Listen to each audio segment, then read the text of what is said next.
Hi everyone, this is Nomi. This is my second video blog since my uh, spinal fusion surgery that I had 3 days ago now. Um, so yesterday morning I spoke to you and I told you that the Percocet had been good, an improvement on the morphine, and that I was desperately awaiting my next dosage. Unfortunately, um, I developed a pain that I hadn't had prior to that. Yesterday morning, um, I developed this really, really bad sciatica pain, obviously a nerve pain going from the left middle of my back down all the way down to my left leg and to my foot, and it was really very severe. I couldn't sit. I couldn't, um, just obviously I was in pain anyway from the surgery, but this was an additional pain, and the Percocet just was not managing to give me any relief for that. So after they gave me some other meds with the Percocet, just regular paracetamol, that sort of thing, that really didn't give any relief, the surgeon came and had a look at me and told them to give me double the dosage of Percocet, which they did that evening, and that helped.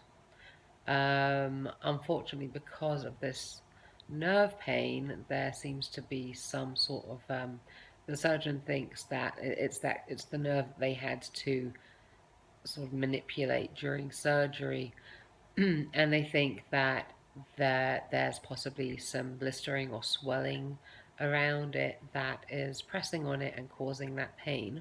So they've decided to keep me in hospital longer. Um, I'm definitely not going to go home before Sunday, which will be 6 days after the surgery. And they're going to start giving me some steroid medication for that to try and help to relieve the swelling, which will in turn relieve the pressing of that nerve, the pinching of that nerve. So I really hope that that is the problem and that this is not some sort of a damage that's been done to that nerve during surgery, because I was really hoping to be free of that sort of pain after this surgery. Hopefully it will be short-lived and it is just from swelling. Anyway, as you can see, I'm showered, feeling okay since I had my 2 Percocets this morning. They make you pretty woozy, so I was quite sleepy for a while, but now I'm feeling okay. I can feel the pain, but it's sort of background and it's bearable. Um, so I thought I'd tell you a few things that I've done to prepare my home for when I return. I actually started off a few months before surgery. I did a lot of research. Um, so I have got a chair to sort of sit on top of the toilet to raise the height of it. And it has like handles, and from what I can tell here, it's pretty hard getting up and down the height onto the toilet because it's so low down. It is pretty difficult, certainly for someone who's gone through the L5S1 fusion. Um, so I'm quite glad I got that. That's going to definitely help.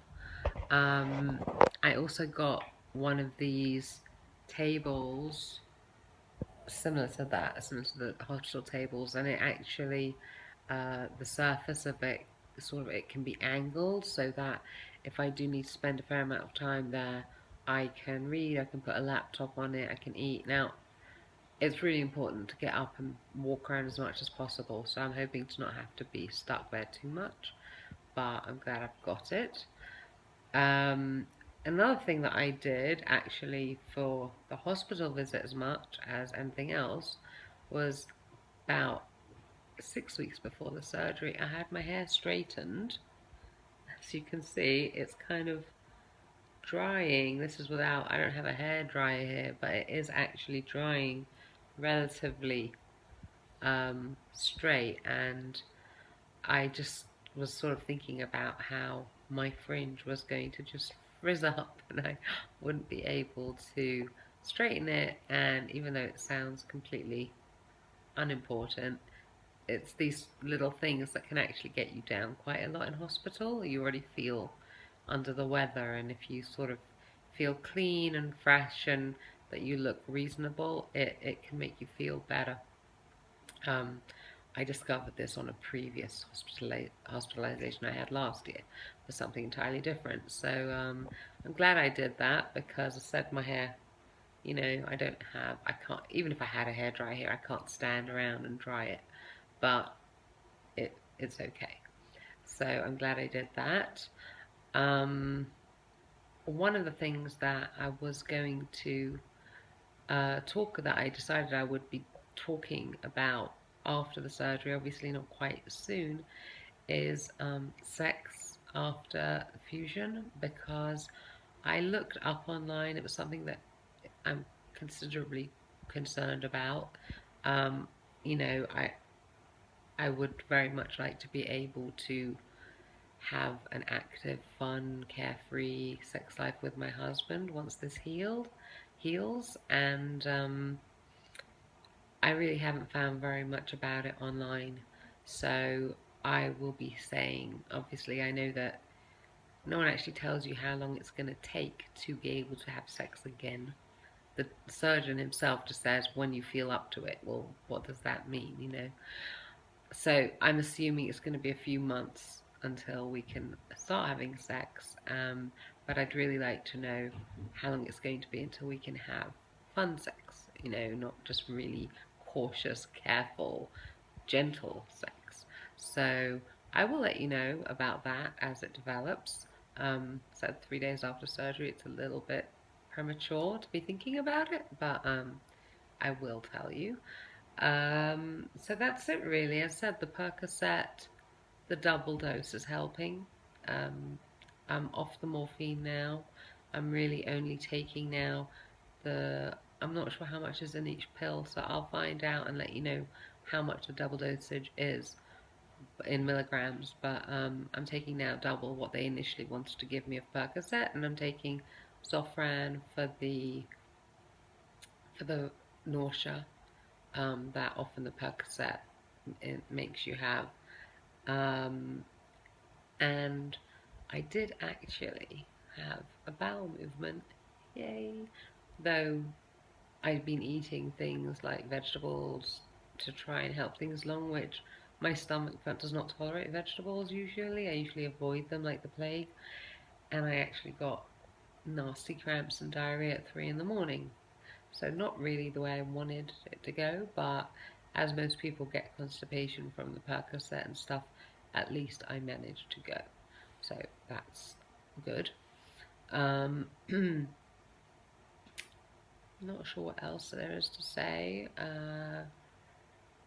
I worked with the physiotherapist today, and he taught me how to climb upstairs and climb downstairs. They have a few little stairs for the purpose of learning. It hurts your back, but it was accomplishable. I mean, again, this was after I'd been fairly heavily drugged with a Percocet. So, I mean, they did say that they will send me home with a Percocet. I will take it, but I am a bit concerned about getting addicted to it because I definitely need it right now, and I don't know how long I'll need it for. So I will update you tomorrow on the steroids, how they're planning on administering it, if it helps with the pain, this added nerve pain that I'm experiencing. Um, and until then, um, take care of yourselves, and I will see you then. Bye.